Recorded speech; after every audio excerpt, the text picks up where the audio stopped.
Start कर रहे हैं chapter set theory. Right, set theory को हिंदी में बोले तो समुच्चय सिद्धांत बोलते हैं। समुच्चय सिद्धांत। तो सेट थ्योरी में हम डिस्कस करेंगे सबसे पहले सेट्स के about. Right, okay, first is sets. कि सेट होता क्या है। तो पहले सेट की डेफिनेशन की बात कर लेते हैं। A well defined collection, a well-defined collection of object,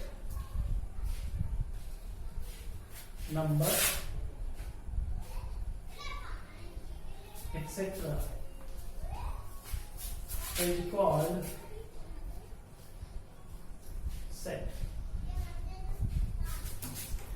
numbers का या फिर ये कहें कि ऑब्जेक्ट का well defined collection. Well defined यहाँ पर वर्ड मैंने डाला है, well defined. Well defined means होता है कि जो डिफाइन हो सके, यानी उस पूरे सेट्स में उसमें कोई एक विशेष क्वालिटी हो जिसके बेस पे वो डिफाइन किया जा रहा हो। और अगर हिंदी की बात करें तो हिंदी में क्या कहेंगे इसको, सेट को, अगर कोई हिंदी में डेफिनेशन लिखना चाहता है कि भाई एक ऐसा संग्रह वस्तुओं का या फिर नंबर्स का जो सुपरिभाषित हो। राइट, सुपरिभाषित संग्रह को हम क्या कहते हैं, समुच्चय कहते हैं। Clear, okay. Well defined word से मतलब क्या है कि वो जो अपना कलेक्शन है वो किसी बेस पे बना हुआ हो, उसमें उस कलेक्शन में किसी भी पर्टिकुलर जो पर्सन है उसकी थ्योरी ना आती हो। राइट, यानी उसके आइडियाज के बेस पे कलेक्शन ना हुआ हो, तो उसको हम बोलते हैं कि हाँ भाई ये सेट है। क्लियर हो गई ये बात। जैसे अब सेट की भी बात कर लेता हूँ, एग्जाम्पल दे देता हूँ यहाँ पर कुछ example. Set of natural number, set of natural number, set of natural number. यहां पर इसको कैपिटल एन से डिनोट करते हैं, कैपिटल एन, और स्टार्ट विद होता है 1 से स्टार्ट होता है, ध्यान दीजिएगा, 1 2 3 4 अप टू इन्फिनिटी। राइट, और ये जो नोटेशन बना है ये सेट का नोटेशन है। ओके, इस मंजिला ब्रैकेट को, ये जो मंजिला ब्रैकेट हम यूज करते हैं इसको हम सेट का नोटेशन बोलते हैं। और जो आपका सेट है उसको कैपिटल, जो आपका अल्फाबेट है उसके लेटर से डिनोट किया जाता है। ओके, तो एन से यहाँ पर सेट ऑफ नेचुरल नंबर को बोला है। एक और ले लेता हूं जिससे रिपीट हो जाए। आपको मैं ये एक्चुअल में रिमाइंड कराना चाह रहा हूं कि कहां से कौन से नंबर स्टार्ट होते हैं। तो set of whole number, set of whole number. Okay, ये रिमाइंड करा रहा हूं बेटा। Set of whole number start with W से यहाँ पर डिनोट किया जाता है, start with 0। Okay, start with 0। और हिंदी में बोले तो बेटा पूर्ण संख्याएं बोलते हैं इसको। क्या बोलते हैं हिंदी में? पूर्ण संख्याएं। तो W equal to 0 1 2 3 4 up to ये भी इन्फिनिटिव। ओके, यहाँ पर भी मंजिला ब्रैकेट ही यूज किया गया है। नेक्स्ट वन आता है यहाँ पर, और एग्जाम्पल ले लेता हूँ। ये आपको लर्न होने चाहिए इसलिए मैं यहाँ पर ये लिख रहा हूँ। ठीक है, सभी बच्चों को ये पता होना चाहिए कि नेचुरल नंबर 1 से स्टार्ट होते हैं, होल नंबर स्टार्ट होता है 0 से, क्योंकि बार बार मैं इन चीजों को लिखता रहूंगा। और अगर किसी को ये नहीं पता होगा कि होल नंबर में और नेचुरल नंबर में 0 का डिफरेंस आ रहा है तो वो बात पकड़ नहीं पाएगा। ठीक है, इसलिए पहले से ही मैं बता रहा हूँ आपको कि ये ध्यान होने चाहिए। सेट ऑफ होल नंबर के बाद आता है यहाँ पर set of integer, set of integer. और इंटीजर में यहाँ पर हमने क्या यूज किया है कि या तो जेड को करते हैं या फिर लिखते हैं आई। अब आई सबको अच्छा लगता है क्योंकि आई को इंटीजर हो रहा है। जेड कुछ से भी यहाँ पर सेट ऑफ इंटीजर को लिखा जाता है। तो सेट ऑफ इंटीजर में क्या आ रहा है देखिए, जैसे 0 1 2 3 up to infinity, and here -1 -2 -3 up to infinity. Negative वाले भी सारे इंटीजर हैं इधर, और पॉजिटिव वाले भी सभी इंटीजर। क्लियर। इसके बाद आता है नेक्स्ट वन। नेक्स्ट आता है सेट ऑफ रियल नंबर, सभी रियल नंबर का जो सेट है, सेट ऑफ रियल नंबर। तो रियल नंबर में देखिए आर से डिनोट किया जाता है, आर। और यहाँ पर सारे नंबर जितने भी होते हैं माइनस इन्फिनिटी से प्लस इन्फिनिटी तक, डेसिमल वाले, विदाउट डेसिमल वाले, सभी ओके, वो सब क्या होते हैं यहाँ पर सेट ऑफ रियल नंबर में आते हैं। और रियल नंबर को ही यहाँ पर रेशनल, रेशनल का मतलब परिमेय, रेशनल प्लस इर्रेशनल, ओके, ये सभी यहाँ पर मैं लिखता हूँ। रेशनल प्लस इर्रेशनल सभी नंबर्स जो आते हैं वो रियल नंबर में काउंट होते हैं, और कैपिटल आर से यहाँ पर इसको मैं डिनोट करता हूँ। रेशनल नंबर किस टाइप के होते हैं, जो पी अपॉन क्यू की फॉर्म में लिखे जाते हैं, और साथ में यहाँ पर एक कंडीशन होती है कि पी अपॉन क्यू की फॉर्म में ये नंबर होते हैं, और यहाँ पर क्यू नॉट इक्वल टू 0 लिखा जाता है, वो तो डिफाइन करने के लिए होता है। साथ में एक बात यहाँ पर और विशेष होती है कि P और Q इंटीजर होने चाहिए, ध्यान दीजिएगा, यहाँ पर P और Q इंटीजर होने चाहिए, ओके। P अपॉन Q की फॉर्म में तो लिखा जाता है रेशनल नंबर को, बिल्कुल सही बात है, बट P और Q के बारे में भी यहाँ पर बोलना होता है आपको कि P और Q इंटीजर होने चाहिए। ऐसा इसलिए क्योंकि देखिए अगर ये P अपॉन Q की फॉर्म में है, जैसे √2/3, √2/3 जो है वो P अपॉन Q की फॉर्म में तो है, पर ये रेशनल नहीं है। क्यों? क्योंकि यहाँ पर √2 जो है वो इरेशनल क्वांटिटी बैठी है, इरेशनल √2/3, तो P अपॉन Q का तो फॉर्मेट पूरा कर रहा है, इसीलिए मैंने साथ में क्या लगाया है यहाँ पर कि P और Q दोनों इंटीजर होने चाहिए। क्लियर हो गई ये बात? और इरेशनल क्यों? इरेशनल जैसे √3, √5 ये सब जिनके हम रूट कंप्लीटली फाइंड आउट नहीं कर पा रहे हैं, ओके, तो उनको बोलते हैं हम कैसे कि वो इरेशनल नंबर है। आई थिंक यहाँ तक समझ आया। इसके बाद आता है सेट ऑफ कॉम्प्लेक्स नंबर। अभी आपने कॉम्प्लेक्स नंबर नहीं पढ़ा है, इसलिए उसके अबाउट बात नहीं कर रहा हूं मैं। सेट ऑफ कॉम्प्लेक्स नंबर उसको C से डिनोट किया जाता है, उसमें रियल और इमेजिनरी दोनों नंबर्स का कॉम्बिनेशन होता है, बट अभी आपने इमेजिनरी नंबर्स के अबाउट नहीं पढ़ा है, इसलिए उसकी बात नहीं कर रहे हैं।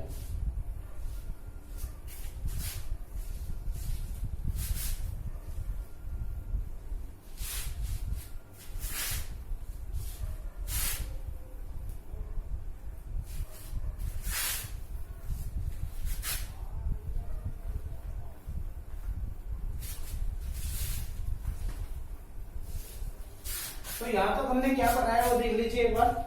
यहां तक हमने पढ़ा ये है कि भाई कोई भी सेट जो होगा वो वेल डिफाइन होना चाहिए। वेल डिफाइन का मतलब ये था, वेल डिफाइन को मैंने वहां पर भी डिस्कस किया है कि वेल डिफाइन का मतलब ये है कि उसमें किसी भी पर्टिकुलर व्यक्ति की अवधारणा ना चले। कहने का मतलब ये हुआ, जैसे मैं ये कहूं कि जैसे कैपिटल लेटर से डिनोट करते हैं अल्फाबेट के, A equal to this is 1 2 3, this is the set, ये एक सेट है।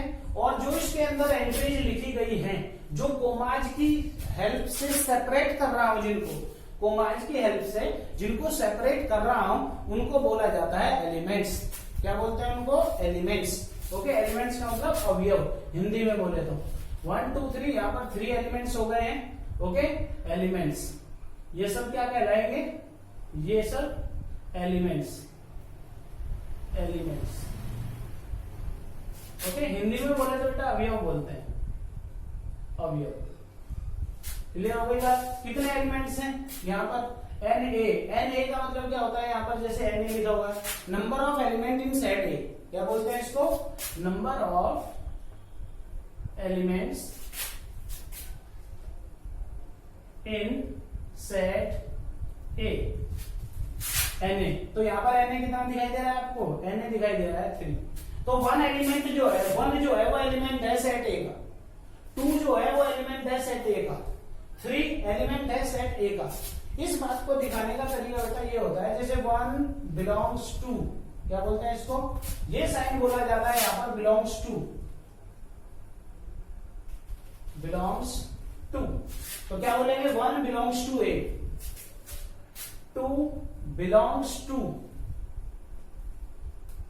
Belongs to A, 3 belongs to A,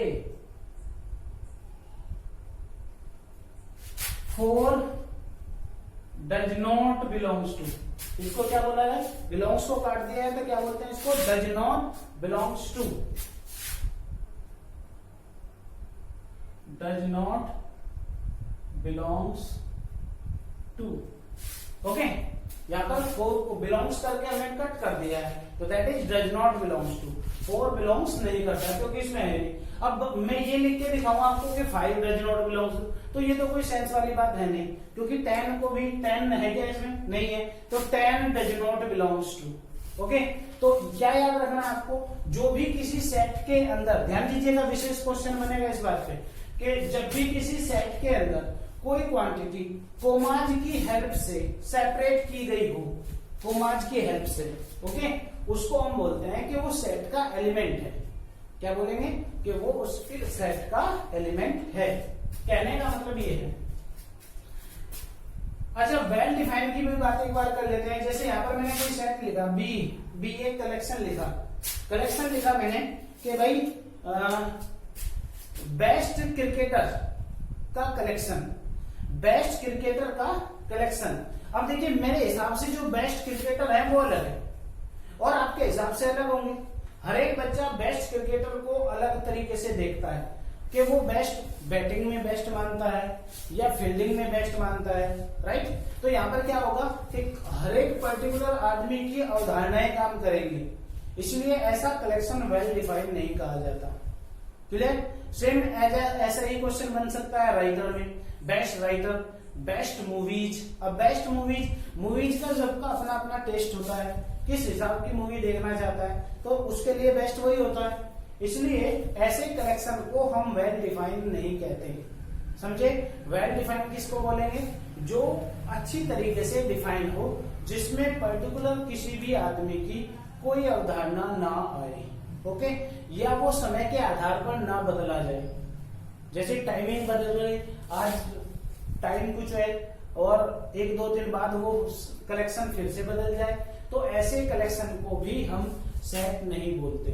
okay, समझ आइए बात। तो जैसे यहाँ पर ये हम जिक्र कर रहे हैं कि जो इसके अंदर सेट के अंदर जो एंट्रीज लिखी जाती हैं उनको हम बोलते हैं कि वो उसके एलिमेंट्स हैं। क्या बोला जाता है, एलिमेंट्स। ओके, और कोमाज की हेल्प से जो अलग अलग हुए हैं उनको एलिमेंट्स बोलते हैं। समझ आइए बात। अब जैसे यहाँ पर अगर मैंने सपोज कीजिए ऐसे लिखा B = A B C और ये D और ये E, ऐसे लिखा, ध्यान दीजिएगा मेरी बात पर, A B C D और E। अब अगर यहां से कोई आपसे पूछे कि नंबर ऑफ एलिमेंट्स कितने हैं, NB लिख देता हूं, चलो एक बार,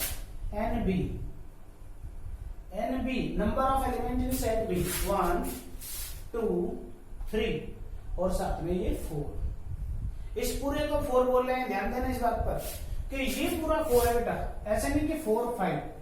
तो NB = मैंने बोला 4, number of element in set B कितना है, 4। क्लियर। 1 2 3 4, ये पूरा 4 है।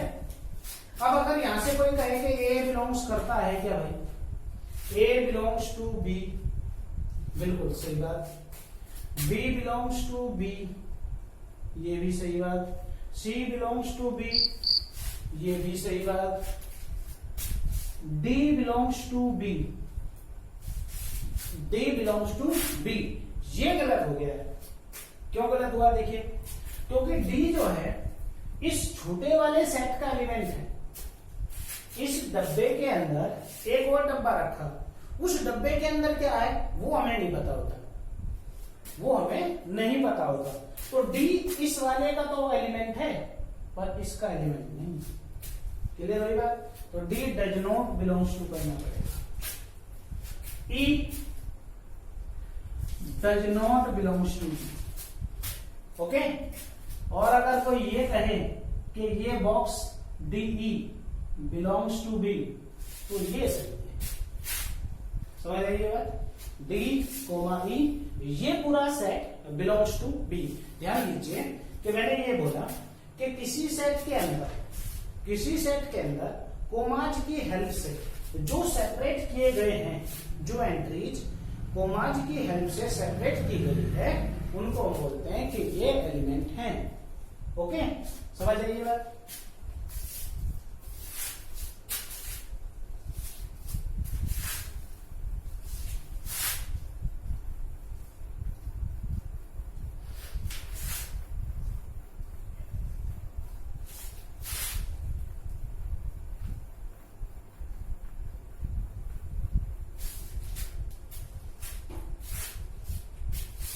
अब जैसे मैंने कोई सेट लिया सी, उसमें लिखा 1 A B और C ऐसे लिखा। अब नंबर ऑफ एलिमेंट्स बताइए आप। नंबर ऑफ एलिमेंट जो होंगे NC से जिसको डिनोट करेंगे हम, NC का मतलब क्या है, number of element in set C। वो बोला जाएगा बेटा कितना, 1 2 3 4 एंट्रीज हैं यहाँ पर, क्लियर। और 1 बिलोंग्स टू C, बिल्कुल सही बात। A बिलोंग्स टू C, बताइए गलत या सही, गलत बात। क्यों? क्योंकि A सेट जो A एलिमेंट है वो सेट में C में नहीं है, ओके। और अगर कोई ये कहे कि ये वाला सेट बिलोंग्स टू C, तो ये सही है। आई थिंक अब समझ में आ गया मेरी बात, क्या कहना चाह रहा हूं मैं। ये कहना चाह रहा हूं कि बॉक्स के अंदर की जो एंट्रीज है वो इस सेट के एलिमेंट नहीं है, ओके, वो इसी सेट के एलिमेंट है, क्लियर। ऐसे वापस B बिलोंग्स टू C, गलत बात। और अगर ऐसे लिख दें तो ये सही बात। आई थिंक वोट हो गया, समझ में आ गया होगा ये तो बात, okay. Not a complicated task, okay. आगे देखिए, अब यहाँ पर हम जो देखिए बात कर रहे हैं, जो विशेष बात अब तक हुई है, एक तो ये कि वो वेल डिफाइंड पर हमें ध्यान देना है। दूसरी बात हमें ये देखना है कि भाई सेट के अंदर की जो एंट्रीज हैं, जो कोई भी सेट है उसको हम कैपिटल लेटर से डिनोट करते हैं। इसके बाद हम ये देख रहे हैं कि जो भी सेट के अंदर जो भी उस जो ब्रैकेट है, कर्ली ब्रैकेट, जो कर्ली ब्रैकेट है, कर्ली ब्रैकेट के अंदर की जो एंट्रीज हैं उनको हम बोलते हैं एलिमेंट, और वो कोमा की हेल्प से सेपरेट की गई होंगी, राइट। एक बात और विशेष ध्यान दीजिएगा इसमें कि अगर सपोज करो मैंने D इक्वल टू कोई सेट लिख दिया 1 2 3 1 2 3, और किसी बच्चे ने कहा नहीं E इक्वल टू लिखूंगा मैं तो 1 2 3 3 1 2 लिखूंगा, तो ये गलत नहीं है। ऐसा नहीं, इसमें मतलब ऑर्डर का कोई इफेक्ट नहीं होता, ओके। यहाँ पर मैं क्या लिख रहा हूं, क्या बताना चाह रहा हूं यहाँ से, नो इफेक्ट ऑफ ऑर्डर, यानी यहाँ पर क्रम से हो या ना हो उससे कोई फर्क नहीं पड़ेगा। एक विशेष बात यहाँ पर यह भी है कि यहाँ पर रिपीट नहीं होना चाहिए, ओके। ये फर्स्ट नोट डाल दिया है। सेकंड नोट क्या है, रिपीटेशन नॉट अलाउड, यानी आपको सेट के अंदर रिपीट नहीं करना है। ऐसा नहीं कि किसी भी एंट्री को 2 बार लिख दिया या 3 बार लिख दिया, एक एंट्री को सिर्फ एक ही बार लिखना है। कहां पर लिखें, ऑर्डर में लिखें, कैसे लिखें, वो कोई बात नहीं, उससे कोई इफेक्ट नहीं पड़ता, समझ आइएगा, ओके। तो ये 2 नोट आप जरूर लिखेंगे, ऑर्डर का कोई इफेक्ट नहीं है। और दूसरी बात, रिपीटेशन नॉट अलाउड, रिपीटेशन नहीं करना है आपको, यानी एक एंट्री को ऐसा नहीं कि 2 बार लिखा या 3 बार लिखा या 4 बार लिखा, एक ही बार लिखना चाहिए, ओके। और इसके बाद आता है कि भाई सेट को हम रिप्रेजेंट कैसे करते हैं। यहां से आगे जो है कि सेट को हम रिप्रेजेंट कैसे करते हैं, तो पहला है representation of sets, representation of sets.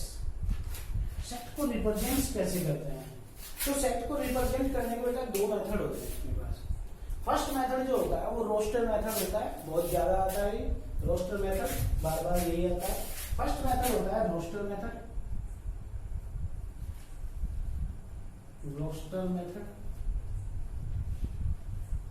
इसी को टेबुलर मेथड भी कहते हैं,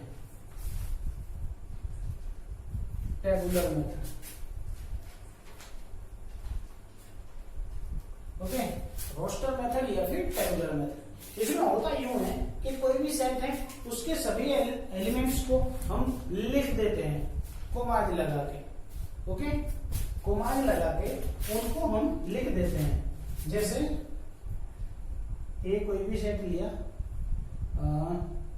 set of first 5 natural numbers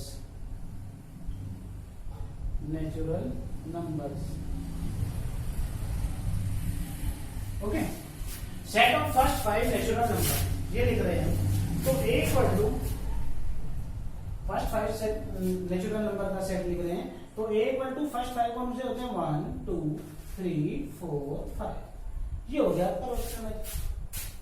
okay, 1 2 3 4 5।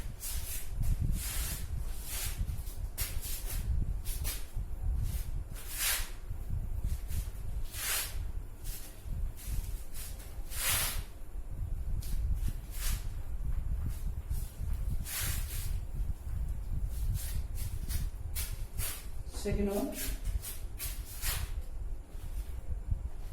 B कोई सेट लिया मैंने, बी सेट ले रहा हूं, first 3 prime number, prime number को अभाज्य संख्या बोलते हैं। ओके, और उनमें फर्स्ट 3 लेना है आपको, तो बी इक्वल टू क्या लिखूंगा मैं, प्राइम नंबर कहां से स्टार्ट होते हैं 2 से, विशेष ध्यान दीजिएगा, इसमें बहुत सारे बच्चे गलती करते हैं, स्टार्ट विद 2, तो 2 3 एंड 5। ओके, ये रोस्टर मेथड लगा रहा हूं मैं यहाँ पर, tabular method. Okay, one more example, third C को बोला मैंने, फर्स्ट सेट ऑफ, लिख देता हूं, फर्स्ट 100 होल नंबर्स, तो ये भाई सी सेट बना आपका 0 1 2 3 कहां तक 100 तक।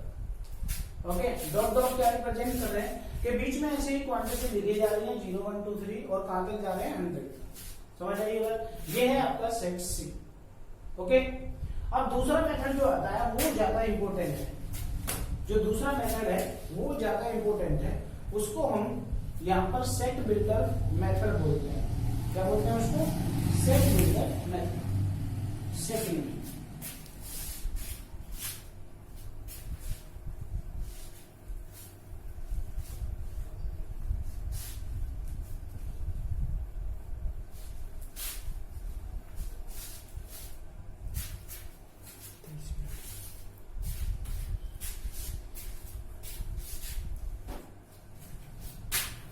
सेकंड मेथड जो आता है वो सेट बिल्डर मेथड होता है।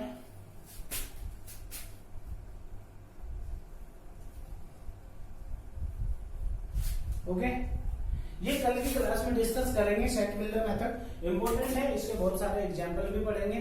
मिलते हैं नेक्स्ट वीडियो में। Take care, have a nice day.